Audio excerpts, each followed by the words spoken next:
মুসা আলাইহিস সালাম তিনি একবার আল্লাহকে আবদার করে বসলেন, আল্লাহ আপনি বলেছেন আপনারা দেখা যায় না, কিন্তু আমি দেখতে চাই। আল্লাহ বললেন তুমি আমাকে দেখতে পাবে না। সাইয়েদনা মুসা বললেন আমি দেখতে চাই। আল্লাহ বললেন দেখা যায় না।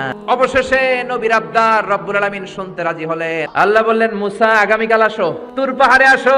সাইয়েদনা মুসা আলাইহিস সালাম তুর পাহাড়ের উপর চলে গেলেন। আল্লাহ বললেন মুসা এটা যেন তেন কোনো খেলা না, আবার তোমারে জিজ্ঞেস করতে চাই আসলেই তুমি দেখতে চাও কিনা। সাইয়েদনা মুসা বললেন আমি রাজি। রব্বুল আলামিন মুসা আলাইহিস সালামের চারিদিকে অন্ধকার করে দিলেন, ঘুটঘুটে অন্ধকার, এত অন্ধকার সাইয়েদনা মুসা আলাইহিস সালাম নিজের হাতটাও নিজে দেখে না, সাহস নিয়ে দাঁড়িয়ে আছেন। এবার আল্লাহ চারিদিকে আলোকিত করে দিলেন।